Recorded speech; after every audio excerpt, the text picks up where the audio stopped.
जय हिंद दोस्तों। Class 11th mathematics trigonometry function exercise 3.2 का ये क्वेश्चन दिया गया है। इस क्वेश्चन को देखिए, एक कंडीशन होता है, उस कंडीशन पे हम सारे क्वेश्चन करेंगे। इसमें देखिए लिखा गया है find the value of other 5 trigonometry ratio exercise 1 to 5। 1 से 5 तक क्वेश्चन ये आज ट्रिक बता रहे हैं, इसी ट्रिक पर आप लोग सॉल्व करिएगा। तो इसी ट्रिक से क्वेश्चन 1 to 5 सारे क्वेश्चन लग जाएंगे। तो ट्रिक क्या है, तो ट्रिक हम देखते हैं। तो ट्रिक में लिखा गया है, देखिए ये हम बताए हैं आपको, क्वाड्रेंट बताए हैं। Quadrant x axis and y axis होता है। इसमें फोर्थ क्वाड्रेंट होता है। जैसे फर्स्ट क्वाड्रेंट में एंगल कितना डिग्री से होता है, इसमें 0 से कितना डिग्री, 90 डिग्री के बिटवीन में एंगल बनता है। फर्स्ट क्वाड्रेंट में 0 to 90 डिग्री के बीच में बनेगा। तो इसमें एंगल अगर हम थीटा लेते हैं तो 90 माइनस थीटा होगा। और दूसरा एंगल याद रखना 360 प्लस थीटा, क्योंकि ऐसे रोटेट होकर इसी में आएंगे तो फर्स्ट क्वाड्रेंट में आ जाएंगे। तो कहने मतलब दो एंगल बनेगा, मतलब 90 माइनस थीटा और 360 प्लस थीटा, ये फर्स्ट क्वाड्रेंट में पड़ेगा। सेकेंड क्वाड्रेंट में याद रखना 90 प्लस थीटा और 180 माइनस थीटा पड़ेगा, मतलब 90 और 180 के बिटवीन में जो एंगल पड़ेगा वो सेकेंड क्वाड्रेंट में। और थर्ड क्वाड्रेंट में मतलब 180 से 270 के बिटवीन में जो पड़ेगा, मतलब 180 प्लस थीटा और 270 माइनस थीटा, ये एंगल जो होगा थर्ड क्वाड्रेंट में होगा। और फोर्थ में मतलब 270 से 360 के बिटवीन में, यानी 360 माइनस थीटा और 270 प्लस थीटा, ये एंगल दोनों ये पड़ेगा हमारा फोर्थ क्वाड्रेंट में। तो अब क्वाड्रेंट याद रखना, यानी फर्स्ट क्वाड्रेंट में ASTC ये कंडीशन होता है, ये ट्रिक याद रखना। ये मतलब इसमें जो sine 90 minus theta equal to cos theta होता है, वो सारे टर्म क्या होंगे, पॉजिटिव होंगे।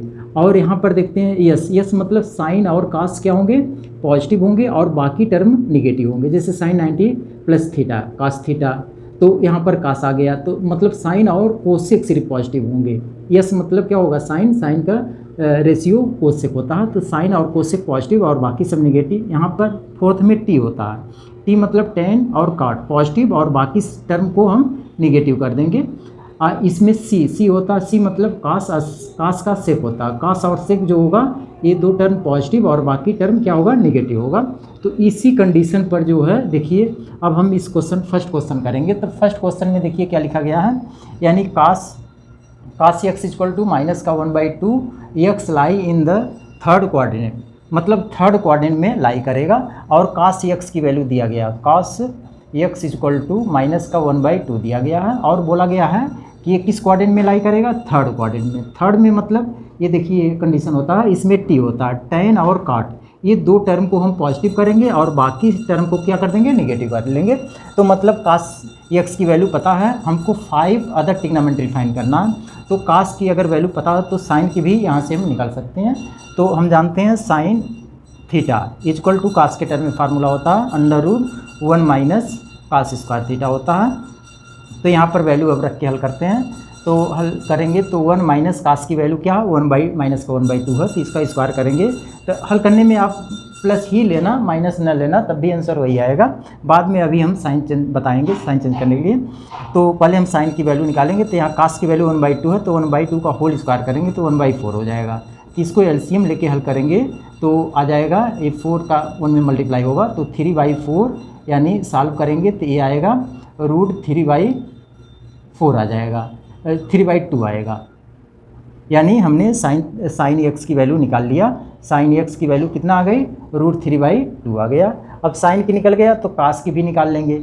तो हम जानते हैं, सॉरी कास की तो निकली है, टेन की भी निकाल लेंगे। हम जानते हैं टेन एक्स इक्वल टू होता है साइन थीटा अपन कास थीटा। तो यहाँ पर लिखेंगे साइन एक्स अपान कास एक्स। तो अब साइन एक्स की वैल्यू यहाँ दिया गया, आप अभी प्लस ही लेकर चलिएगा, अभी माइनस हम नहीं ले रहे हैं। बाद में देखिए निगेटिव साइन इसी ट्रिक से हम लगाएंगे। तो साइन एक्स की वैल्यू ये निकाली है √3/2 और अपान में कास एक्स की वैल्यू निकली है, ये दिया गया 1/2। तो अब इसको मल्टीप्लाई करेंगे तो ये 2 से सॉल्व कैंसिल हो जाएगा, तो √3 आएगा। तो मतलब tan x की वैल्यू √3 आ गया। अब हम निकाल लेंगे इससे काट x की वैल्यू। तो काट x इक्वल टू होता है 1/tan x होता है। तो tan x की वैल्यू 1/√3 है, तो इसकी वैल्यू हो जाएगी 1/√3। अब उसके बाद काट हो गया, उसके बाद सेक की वैल्यू निकालेंगे। तो सेक x, सेक जो है कास का अपोजिट होता है, तो 1 अपान यहाँ पर हो जाएगा कास x।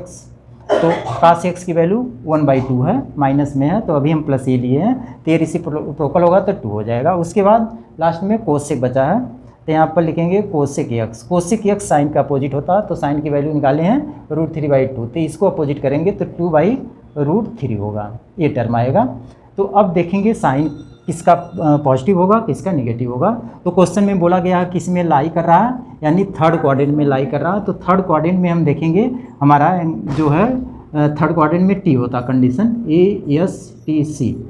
टी मतलब टेन और काट को पॉजिटिव रखेंगे और बाकी सारे टर्म को हम क्या करेंगे इसमें निगेटिव।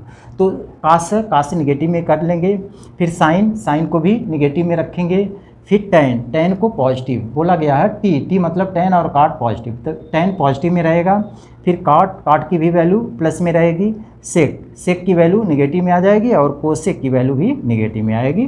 तो बस यही हमारा आंसर हो जाएगा। तो इसी टाइप में हम ये जो 1 2 3 4 5th पार्ट दिया गया है, तो सारे पार्ट जो है एक्सरसाइज के इसी मेथड से हम सारे क्वेश्चन को सॉल्व कर लेंगे। अगर किसी क्वेश्चन में डाउट हो तो आप लोग कमेंट करेंगे तो हम उस क्वेश्चन को सॉल्यूशन दे देंगे। ओके।